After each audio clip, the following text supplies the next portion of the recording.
بسم اللہ الرحمن الرحیم۔ السلام علیکم معزز سامعین۔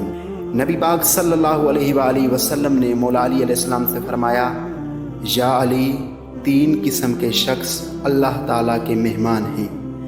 وہ شخص جو صرف اللہ کی خاطر اپنے مسلمان بھائی سے ملاقات کرے یا اس کو دیکھنے کے لیے جائے تو وہ گویا اللہ تعالیٰ کا زائر ہے، اور اللہ تعالیٰ پر لازم ہے کہ وہ اپنے زائر کی عزت و تکریم کرے، اور جو وہ مانگے اسے عطا کرے۔ اور وہ شخص جو نماز پڑھنے کے بعد تعقیبات اور دعاؤں میں مصروف رہے یہاں تک کہ اگلی نماز کا وقت آ جائے تو ایسا شخص اللہ تعالیٰ کا مہمان ہے، اور اللہ تعالیٰ پر لازم ہے کہ وہ اپنے مہمان کی عزت و تکریم کرے۔ اور حج و عمرہ کے لیے جانے والے اللہ تعالیٰ کے مہمان ہیں، اور اللہ تعالیٰ پر لازم ہے کہ وہ اپنے مہمانوں کی عزت و تکریم کرے۔ یا علی، 3 کام ایسے ہیں جن کا فائدہ و ثواب دنیا اور آخرت دونوں زندگیوں میں ہوتا ہے۔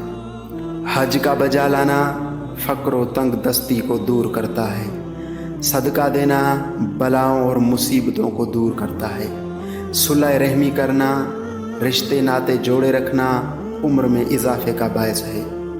یا علی، جس کے پاس 3 چیزیں نہ ہوں اس کا کوئی کام بن ہی نہیں سکتا۔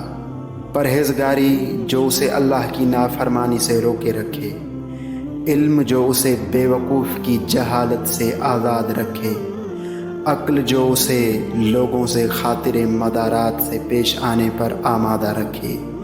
یا علی، 3 قسم کے لوگ قیامت کے دن زیر سایہ عرش ہوں گے۔ وہ شخص کہ جو اپنے لیے اچھا سمجھے وہی اپنے بھائی کے لیے بھی اچھا سمجھے۔ وہ شخص جو کوئی قدم اٹھانے سے پہلے یہ سوچ لے کہ اس کا کام اللہ کی رضا ہے یا ناراضگی۔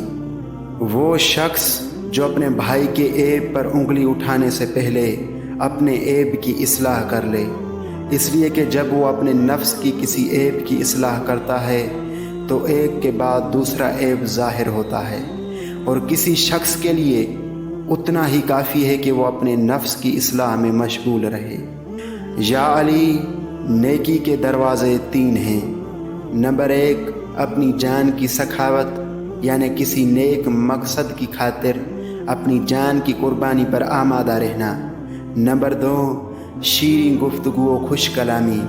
نمبر 3، مصیبت و اذیت پر صبر کرنا۔